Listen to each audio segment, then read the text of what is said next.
Hey guys, welcome back and thanks so much for tuning in. Today we're going to be taking a full in-depth tour of the 2021 Chrysler Pacifica Touring. This one's the mid-trim model. Here's your key fob. Does have remote start.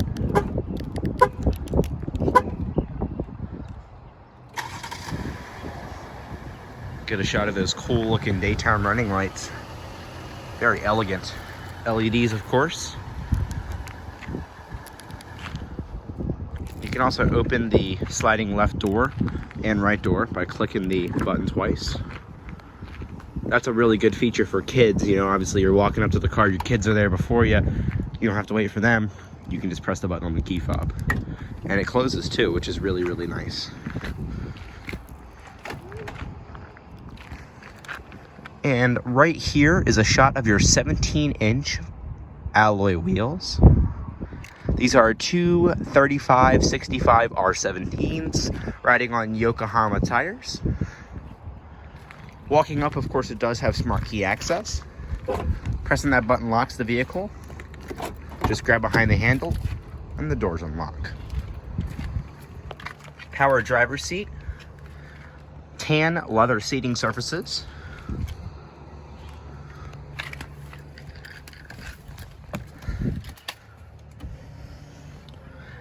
This one has 28,821 miles on it. Same gauge cluster and steering wheel from the Chrysler 200. To start, keep that key inside the interior, put your foot on the brake, and hit the dash mounted button to start the engine.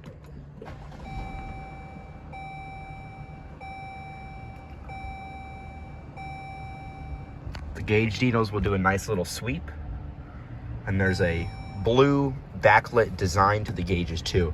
Actually looks really, really cool.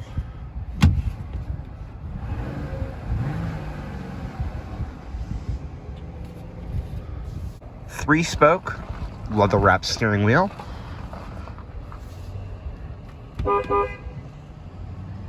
Rotary dialed styled shift knob.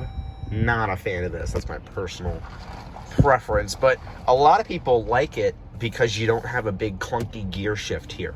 This isn't such a common location, you know. It's just very weird. So, and the start button is in kind of a bad place too. It's really low in the dashboard, so when you're kind of looking for it, in most cars it's up higher, but it's actually covered from your peripheral vision by the steering wheel here and this top trim piece. Not a fan of that, but like I said, personal preference. Headlights, fog lights, as well as the hazards. Take that key with us. Both of the front windows are fully automatic.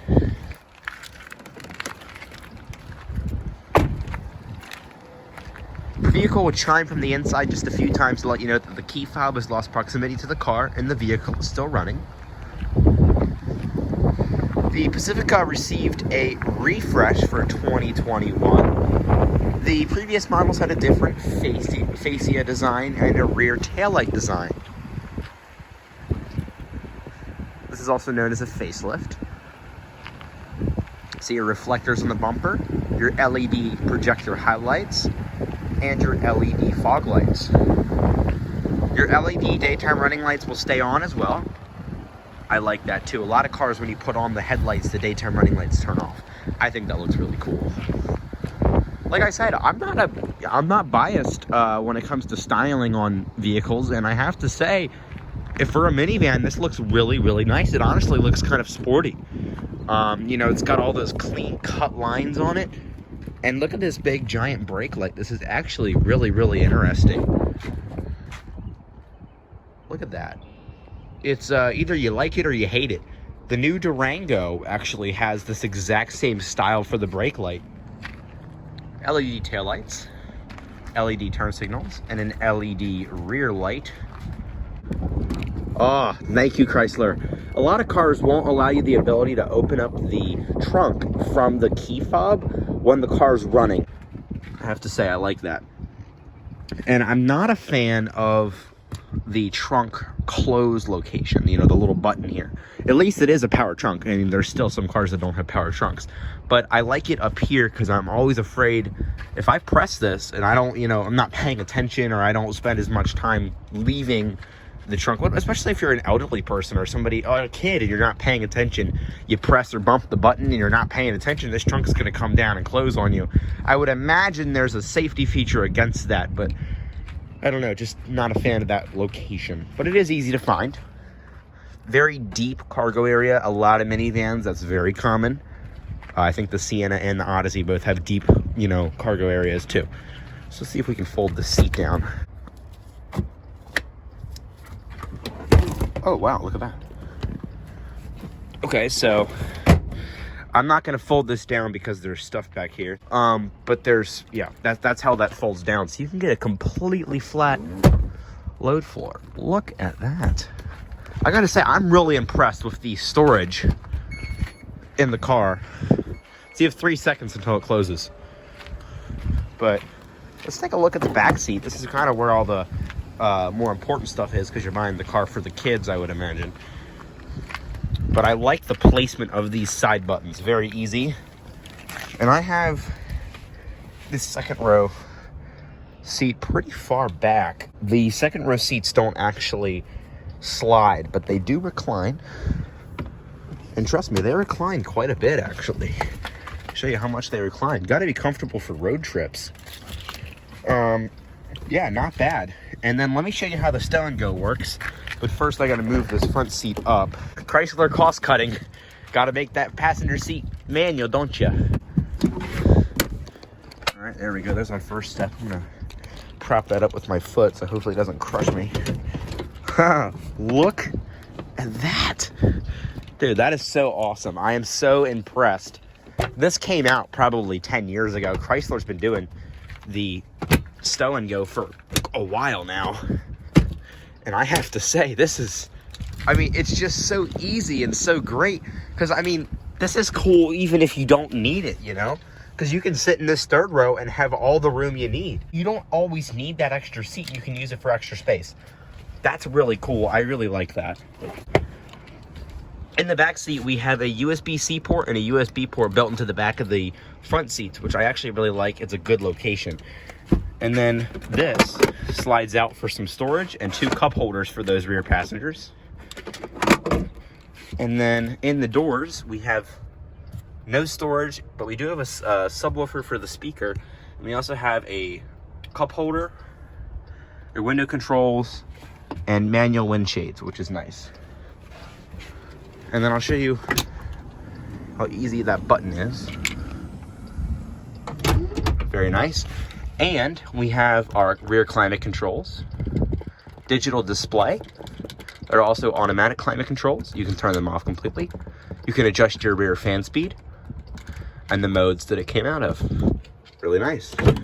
I love the way that button is. It's super nice. Good location for that button.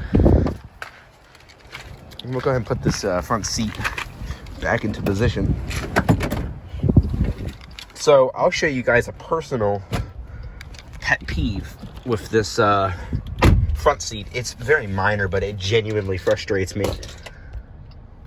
So when you're putting on your seatbelt,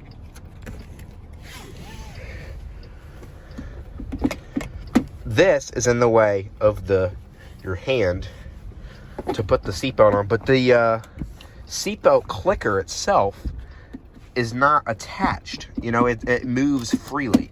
This really bothers me, because when you go to put the thing in one-handed, it keeps moving. Look, it's doing that right now, and I wasn't even trying to. So that's honestly annoying. But I guess just pay extra attention when you're putting your seatbelt on. That's just kind of annoying. And then, like I said, you have this piano veneer trim here. Apple CarPlay and Android Auto, which is really nice to see. Of course, you have a backup camera. You have all of your vehicle display controls here. Your climate controls are built into this, and they're actually physical buttons too. Your heated seat controls for the front driver and passenger are here. You can click the heated seats, or if you really want to, you can adjust your climate controls via this power slider right there. So, not bad. You have all your comfort settings for your HVAC. Your media and Apple CarPlay controls are there. All of your apps. Go to your device manager, recent, and all of your categories for the aux cable. It does have XM radio. You can also choose the AM radio or the FM radio. Pretty cool. Does not have navigation in this particular model, but sometimes that's better because navigation gets outdated after about 10 or so years, and that's if this car is still on the road. If it is, then sometimes it's better to have Apple CarPlay because you can use your external navigation services like Waze and Google Maps. Sometimes that's better because those are constantly updating with your phone. Your electronic parking brake. Honestly, where are you going to put a manual parking brake in this car? It would be out of place. So I'm with Chrysler on this one of putting an electronic one. Horrible placement though. Also, your traction control off placement is very odd too. These buttons are all very similar in size. You know, oh, let me turn, you know, let me mute the audio. Boom, traction control is off, and then you go sliding into a tree. I don't think that's a very good placement for this button, or quite frankly, the auto start stop. That's, you know, that's really driver preference. Like I said, your AC and heat controls are here. Also have a little storage cubby here. 2 cup holders with your adjustable inserts. This does come out so you can clean it. There's a little light right there so you can kind of see your cups at night. And it has these little tabs here so you can keep your cup in one spot. It also has some storage here. And look at this little Easter egg I found. All the little minivans made by Chrysler. Isn't that cool? I thought that was kind of interesting. You also down here have a 12-volt DC power outlet and a USB port and a USB-C port. Right here, you have some more storage, a coin slot holder, and removable inserts so you can clean it. Some more storage here with a little lip so that you don't, so whatever is in there doesn't fly out. 2 USB ports, 2 USB-C ports, and an aux jack. Some more storage right here with another lip. Decently sized center console. Nice grab handle here from when you're getting in and out. And it passes the visor test. And there's a little mirror with 2 lights. Your Bluetooth speakers are up here. No sunroof on this model, which is a little bit annoying, but hey, some people don't like sunroofs. And then we'll press our button.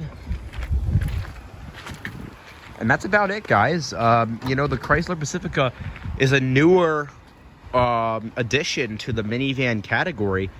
It's only been around since, I want to say, 2017 or so. And at the time, the Grand Caravan was still around. The Grand Caravan was discontinued in 2020. Really personal driver preference. Another feature this car has is adaptive cruise control. It also has lane monitoring and blind spot monitoring, which is a lot of nice safety features. You also get memory seats. Cut off those lights. See how it sounds.